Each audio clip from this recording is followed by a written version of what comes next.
अब तक हम देख चुके हैं कि कैसे जॉन और बोबो मिस्टर मिरेकल को अपने साथ ले आते हैं। वो लोग न्यू जेनेसिस जाते हैं और फिर वो लोग एपोक्लिप्स जाते हैं और साइबॉर्ग को चेयर पर बैठने का और लाइफ इक्वेशन के बारे में पता करने का मौका मिलता है। और इसी सब के साथ डार्कसाइड वापस आ जाता है और अब वो क्या करने वाला है और सभी हीरोज उसका सामना कैसे करेंगे, देखने के लिए बने रहिए मेरे साथ। Hello guys, welcome to comic Baazi. आज का वीडियो इस स्टोरी का 5th पार्ट होने वाला है, तो चलिए स्टोरी को शुरू करते हैं।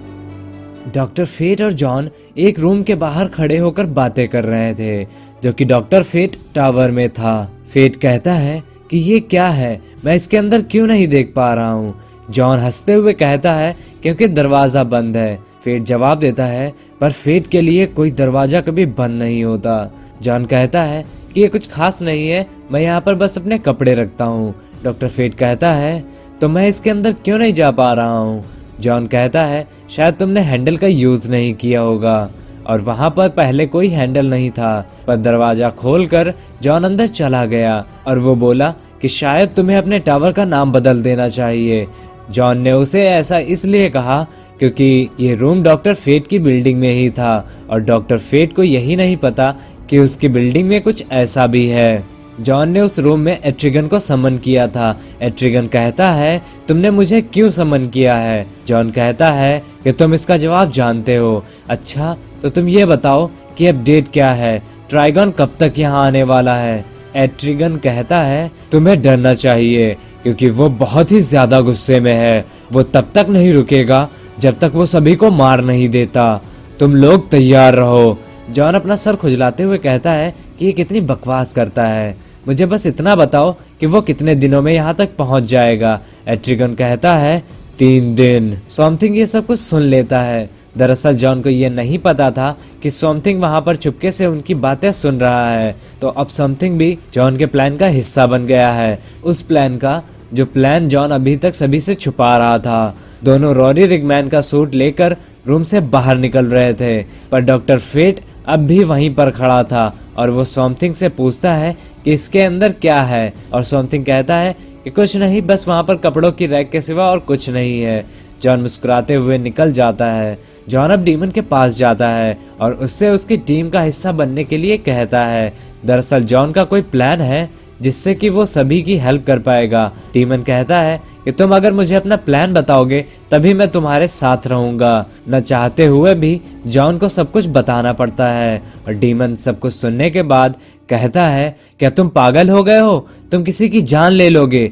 जॉन कहता है कि नहीं, ऐसा कुछ नहीं होने वाला और तुम जल्दी से अपना जवाब दो क्योंकि मुझे और भी लोगों को अपनी टीम में लाना है। तभी वहां पर रेड हुड और रेवेजर आते हैं। वो लोग जॉन की टीम है। इसी वक्त डीमन को पता चलता है कि रेवेजर रेड हुड से शादी कर चुकी है। इस बात के लिए डीमन उसे बधाई देता है और टीम ज्वाइन करने के लिए रेडी हो जाता है और बैट गर्ल भी इनके टीम में आ जाती है। तो अब वो लोग समथिंग की हेल्प से उस जगह पर जाते हैं जहां पर जॉन अपनी मैजिक से नहीं पहुंच सकता था।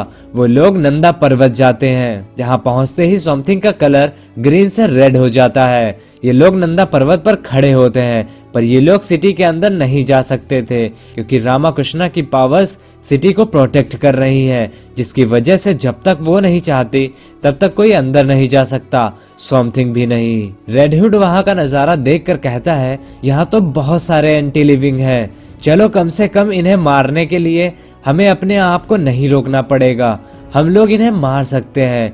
पर तभी बैट गर्ल उसे रोकते हुए कहती है नहीं, जब हम लोगों को मालूम है कि वो लोग ठीक हो सकते हैं तो हम इन्हें नहीं मारेंगे। रेड हुड कहता है क्या बकवास है, पर ये लोग तो हमें मार सकते हैं ना। रेवेजर कहती है पर हम लोग इनकी हड्डियां तो तोड़ ही सकते हैं। बैटमैन कहता है हाँ अब इतना तो कर ही सकते हो, और फिर कार्यक्रम शुरू होता है। रेड हुड कहता है हमारा नाम इतिहास में सुनहरे अक्षरों में लिखा जाएगा और वो लोग हमारी तारीफें करेंगे। रेवेजर कहती है ठीक है, तुम इन्हें दूर ही रखो, मैं गेट खोलने की कोशिश करती हूँ। रेड हुड कहता है ये भी कोई कहने की बात है। रोज गेट को नॉक करती है और अंदर से एक आवाज आती है मेरे दोस्त। गेट खुलता है और वो शख्स कहता है वेलकम टू नंदा पर्वत। रोज कहती है बोस्टन ब्रांड, ये कैसे पॉसिबल है? मैं तुम्हें कैसे देख सकती हूँ? बोस्टन कहता है यहाँ चीजें कुछ अलग ही तरीके से चलती हैं। वो लोग सिटी में एंटर करते हैं। बोस्टन कहता है तुम लोग थक गए होगे, अगर तुम लोग कुछ खाना चाहते हो तो खा सकते हो, और पीना चाहते हो तो पी भी सकते हो। कोका कोला, ड्यू वगैरह के बारे में क्या ख्याल है? तो अब हमें दिखाया जाता है द स्पेयर ऑफ डेस्टिनी, जो एक गॉड तक को आराम से मार सकता है। ये यहाँ पर सदियों से है। जॉन उसे लेने के लिए जैसे ही आगे बढ़ता है, रामाकृष्णा उसे रोकती है और कहती है अच्छा तो तुम यहाँ इसलिए आए हो? जॉन कहता है हाँ, मुझे ये चाहिए। रामाकृष्णा कहती है जब तक तुम यहाँ पर हो, ये घर, ये जगह सब तुम अपना ही समझो, पर इस स्पेयर को मैं तुम्हें नहीं लेने दे सकती। जॉन कहता है मैं जानता हूँ, पर जो मैं करने वाला हूँ उसके लिए सॉरी।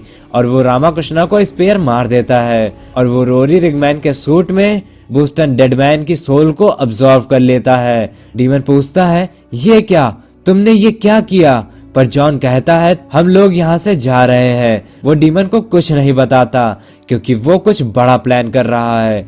वो लोग किसी और जगह पर टेलीपोर्ट हो जाते हैं। रेड हुड कहता है कि आखिर चल क्या रहा है? तुमने अभी अभी एक देवी को स्पेयर मारा। जॉन कहता है तुम उसकी फिक्र ना करो।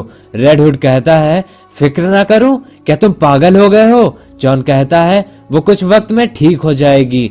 वो लोग कहते हैं कि तुम हमें कहाँ ले आए हो? समथिंग कहता है विजार्ड शज़ैम के घर, और हमें उसका स्टफ चाहिए। रोज को फ्यूचर में कुछ ऐसा दिखाई देता है जिसे देखकर वो कहती है जॉन हमें यहाँ से जल्दी कहीं और ले चलो जल्दी, वो आ रहा है। पर कोई कुछ कर पाता उससे पहले ही Captain Marvel Junior Red Hood पर अटैक कर देता है। समथिंग कैप्टन मार्वल को पकड़ लेता है, पर अब देर हो चुकी थी। उसी वक्त वहां पर विजार्ड आ जाता है और जॉन उसे स्पेयर मार देता है, और कैप्टन अभी शांत नहीं हुआ था। विजार्ड की पावर्स वो ही यूज कर सकता था जिसकी सोल एकदम प्योर हो। वहां पर ऐसा कोई नहीं था जो उसे यूज कर पाता, पर बैट गर्ल उस गोल्डन स्पेयर को उठा लेती है, जिससे पकड़ते ही उसके अंदर शज़ैम की पावर्स आ जाती हैं, क्योंकि उसने लोगों के लिए बहुत सी फाइट की है और उसने हमेशा ही लोगों का साथ दिया है। उसकी माँ लेडी शिवा के मरने के बाद वो एक बेहतरीन हैंड टू हैंड फाइटर बन चुकी थी। वो कैप्टन मार्वल जूनियर को कोई मौका नहीं देती है। रोज अपने हस्बैंड को दूसरी बार मरता हुआ देख रही थी। उसे इस बात का बहुत ही गिल्ट था कि उसने फ्यूचर देख लिया, पर फिर भी वो कुछ नहीं कर पाई। पर रेड हुड कहता है कोई बात नहीं रोज, इट्स ओके, मेरे लिए ये नया नहीं है और मुझे दोबारा जीने का मौका मिला, और वो भी तुम्हारे साथ। मैं बहुत खुश हूँ। सभी वहां से वापस आ जाते हैं। वो सभी दुखी थे। डीमन कहता है तुमने तो कहा था कि तुम किसी को नहीं मारोगे, पर तुमने एक देवी को मारा और उस डेडमैन को भी, और तुम्हारी वजह से ही रेड हुड भी मारा गया। रेवेजर कहती है फर्क नहीं पड़ता कि वो जिंदा है या नहीं, पर वो इंसान बचना नहीं चाहिए जिसने रेड हुड को मारा। डीमन जॉन को पंच मारता है और चला जाता है। तभी एक आवाज आती है तुम यही डिजर्व करते हो। ऐसा बोलने वाला जिमी था, द स्पिरिट ऑफ वेंजेंस। वो कहता है जो ऑब्जेक्ट तुमने पकड़ा हुआ है उससे तुम मुझे भी मार सकते हो, और ये बात मेरे लिए चिंता का विषय है। इसके लिए मैं तुम्हें अभी के अभी रोक सकता हूँ।